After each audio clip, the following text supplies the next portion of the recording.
What's up YouTube? Today this is going to be part 2 of the build series of the TAQ Sköll V3 TAQ edition frame. I'm going to go over some of the electronics that I use in the build. I have filmed this so many times my cat will not shut up the whole daggum time. I'm going to choke him. But I'm just really, I don't normally struggle with making videos, but today it's just been rough, man. I'm just not on.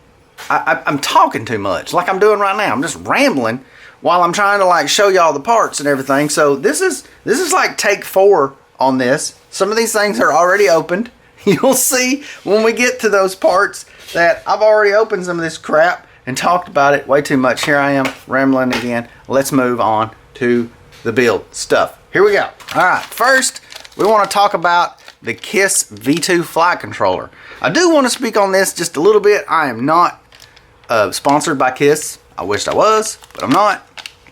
But I hear a lot of people talking all the time about going through flight controllers like, oh, my flight controller died, and they get excited about the new flight controllers that's coming out and everything. The Axii flight controller is it's definitely the most expensive flight controller out there. Let's zoom in so you guys can get a look of this beautiful piece of equipment right here. There we go. So what I want to say about the Axii V2 and the other Axii flight controller is that I very rarely ever have to replace my flight controller. And since the V2 flight controller has come out, I've had 2 that the telemetry just kind of quit working on. So, and that's very important for me because I don't run an OSD. That's going to change this time.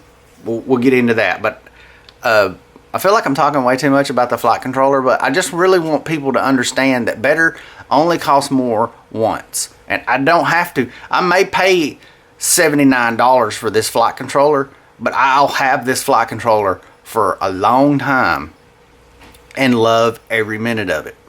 Moving on. The ESCs. Now, I did complain a little bit about the Axii 32 amp ESCs a while back. I got frustrated because this stupid little, let me get my pointer out here, this stupid little part right here will break off if you breathe incorrectly on the stupid thing, and it's done. These capacitors right here, they break off if the wind blows incorrectly, but I haven't figured out, I took my buddy Justin, again, I'm going to give him another shout out. He's like, dude, you need to put ESC protectors. Shut up, cat. You need to put ESC protectors on your ESCs, and that'll save that problem. And I just didn't like the bulky look of the ESC protector, but I've been running it, and I have not had any prop strike problems with ESCs since then. You need to use shrink tubing, some thick shrink tubing, put it on your ESC, put the ESC protector on there, and tape the crap out of it with some tape, and that will protect your investment because these ESCs are very expensive but very awesome. Alright, so that covers that. Now, another complaint that people have about the Axii is that you got to have a PDB, power distribution board. I don't mind it. What I do mind is that the production of PDBs is kind of going away because everybody's using the all-in-ones and the 4-in-1 ESCs and stuff like that, or the little, or most of your flight controllers now are you know, they have a built-in PDB. So there's not really a great PDB out there on the market for the Axii folks because I run everything straight battery voltage, and I don't need all these regulators and all this stuff. I've unsoldered this crap before just to get rid of it because I don't need none of that stuff. But anyway, this is the Maytec. I don't know the model number of this thing, but that doesn't really matter. I mean, it's a PDB. I don't think there's a bad PDB out there unless you actually use all this stuff. I just need it to distribute power from my freaking battery to my ESCs. That's all I need. I would like, if anyone is out there watching, any manufacturers or whatever, you know, contact me, and I would like to have a TAQ edition PDB that is just plain as crap. Let's do that. Let's collaborate. All right, there's our PDB. Moving on. Let's talk about the FPV system that I'm going to be running on this quad. Yeah, this is the Joshua Bardwell Runcam Eagle Micro Eagle. Love this camera. They got rid of the shimmering. My beater quad, where's that at? I call it my beater quad, but it's not. You know, I had the original Eagle on there. But I like this particular camera, you know, because of the settings. I don't have to mess with it. It's just, it looks great out of the box. I don't have to change none of the settings or mess with none of that stuff. There's my cat. There's my cat. Ruining my video all the time. Shut up! Alright, moving on. Okay, so we're going to talk about the VTX. All right, so I'm for the first time ever, I'm using the TBS Unify Evo. I've been using the Tramp since the Tramp came out because I love the wand and how easy that is. I don't use smart audio on any of my quads because I don't feel like I need it. If I got the little wand, I can just change my channel. But what sold me on this is the barcode system that you can use on this VTX. My cat is still in the other room raising hell. They don't make a sound until I hit record, and then here they go. But anyway, so here, what is that? Oh, okay, so that's what, yeah, this is the first time I've actually looked at it. Excuse me for a second while I check it out. But yeah, I'm going to be using this for the first time. This, for any of you new people out there that's watching this video and just wondering, this is the radio transmitter that will hook to this FPV camera, right? The camera that I just showed you, right? I'll hook this camera to here. This camera will tell this thing what to send out this little antenna, and my goggles will receive that signal, and I can see what's going on. So that's that. All right, speaking of antennas, I like the old school Axii. I run left-handed antennas. You know why I run left-handed antennas? Because I'm left-handed, and I thought it would be cool to run left-handed antennas. So yeah, there's our Axii antenna. Will fit in the back of our drone here. It just fits right in there, and Justin makes that where it just look at that. It's well protected. It's not all the way in there, but yeah, is that not cool? Anyway, moving on. That was our antenna. Okay, so I like to use a little buzzer. It's a little 5-volt buzzer. Can get these off of Amazon really cheap. Show you guys how to hook this thing up. I tried the drone finders and all that stuff, and they work great for a little while. They're perfect for a long range quad, but for a freestyle quad, I don't really see any sense of putting it on there because they get beat up easy and they just quit working. But these right here are tried and true. They work really good. So we're gonna stick a buzzer on there. All right, now let's talk about our connection system here too. Let's back this up. Running the TBS Crossfire Nano RX. Super tiny. This gives you all the confidence in the world that you need to rip behind buildings and around and up and back down again. I don't prefer this antenna, but my buddy Justin, he runs this antenna a lot, and he likes it. Once they come out with the Immortal T, which is not immortal, let's get this sucker out here. I'm jumping around. All this will make sense, like, if y'all just keep watching the videos and stuff that I'm doing here. This is the extended one.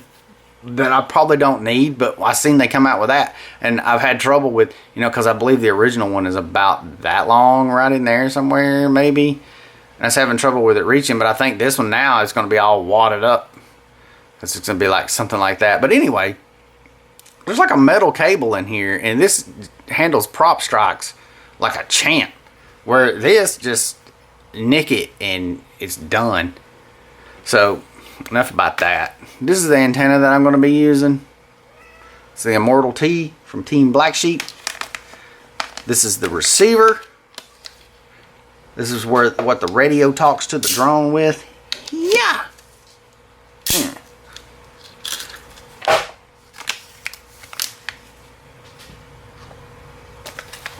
Here we go.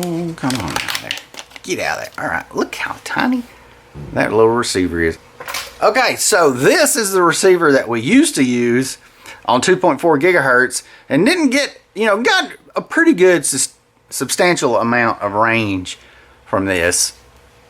But then, you know, the Crossfire was way smaller than this to begin with. This is the nano, but the original micro was like way smaller. But now we get this and get 20 times the range with it, running on 915 megahertz, I think. I don't know. This is not a technical channel, so don't be trying to learn anything here. But anyway, I just think that's awesome that, you know, it's gotten that much smaller. There's actually a VTX out that's that small, but I don't know about that. I like the Evo. Maybe they'll come out with a nano Evo before long. But anyway, that is our tried and true, trusted connection system to the drone right there. All right, so let's talk about motors. I'm currently in between motors, so I can't really give you guys a good suggestion on motors. But I will tell you, a while back when I was flying 6S, I was destroying electronics and motors and stuff, and I blame it on the 6S, really. But anyway, I was taking some of those 6S batteries and making 5 cells out of them because they were so expensive, and I just wanted to have some batteries just to fly, to maybe just like practice with. I just didn't want to throw them away when just one cell was bad. So I made 5S's out of them. Well, one day, my buddy's Team Banjo Legs was here at the house, and we was ripping, and all my 6S packs were dead, and I had like 3 or 4 of the 5S's that I had just made, and I put them on my 6S quad, and it was like, wah, wah, wah. It just wasn't that great. But I had my 4S rig sitting there that I hadn't flown in a while, because I've been like on this 6S hype, you know. So I was like, I wonder what it would be like to just put this 5S battery onto my 4S build. And oh my God, it was freaking just insanity. Okay, so I was like, this is the ticket right here. So I've been running for almost a year now. I've been running 5S on a 4S setup, and it's just been wicked as hell. I've been running the Hypetrain 2450 kV motors on 5S and been loving it. But okay, I've been running the Mr. Steel S3 props. There's some around here anyway. Everybody's seen those props. I don't need to show y'all that prop. But anyway, I've been running that low pitch prop and running it on like super high kV, which would be like 2450 kV on 5S, and loving it. But down low, like with some proximity, like flying around a swing set or playground or something like that, it's really, really difficult to manage the throttle. And I don't want to like mess with throttle curves and all that crap. So I have started out on an adventure to find what I think would be the perfect 5S battery, motor, excuse me. So, okay, so I tried the Xylo 2207 2250 kV motor, and I just don't like the power delivery that comes from a 2207. I know people are going to be like, oh, you can't even tell, blah, blah, blah. Well, I can. I like the stator size of the 2306. So the only 2306 2300 kV motor that I can find out there is the Wild Willie Juice 2300 kV motors. I'm going to have to let you guys know what I think about these, because I'm hoping this is going to be the sweet spot. But I've also talked to Ryan Harrell at Mini Quad Test Bench, and he told me that the Zing motors, I don't know, the Zing, it's that new motor that looks a lot like this that's out. The 2450 kV motor of that tested on the bench at 2350 kV. So I'm going to order some of those and try those. So I'm going to keep you guys posted on the motor thing. I don't really know. I don't know. We're going to figure this motor thing out. But for now, on this build, we're going to be using the Wild Willie 2306 2300 kV tongue twister motors. Alright, so that pretty much does it, except for you're going to need a battery pad that kicks ass, and I like the Grip. I think it's badass. I put it on everything. I try to use it sparingly. I'll probably just cut a little sliver off right here and try to like get 3 quads out of this one pad, because I'm just frugal like that sometimes, not all the time. On this particular build, I'm going to use the battery straps, just because the green is going to be pimped. But after these break, I'm going to switch over to the Flynoceros Kevlar battery straps that you can get at theflynoshop.com. Link in the description. Okay, I bored you guys enough with this kind of crap, talking about what I'm going to be building this thing with. I'm going to keep doing these videos. I feel like they're failing miserably, but because the last video got 2 dislikes like within posting it. I think the problem was, though, with that was because I used the red standoffs in here. So whoever disliked my video, I'd like to let you know that I've got black stuff coming. So maybe you could go back and watch that video and maybe undislike it. I don't know. Aside from that, it's maybe because I talk way too much, but I can't help it. I just want to do a build video for you guys. I've been wanting to do a build. I actually filmed a video like last year, like a whole build video, and I never posted it because I don't know. I think my build videos would be better if I just played music and didn't talk, but it is what it is. We're going to rip as soon as we get this thing built. There's going to be a maiden video, and then there's going to be a bunch of rippage after that. Keep watching. Be sure to like and subscribe. See you in the next one. This is horrible.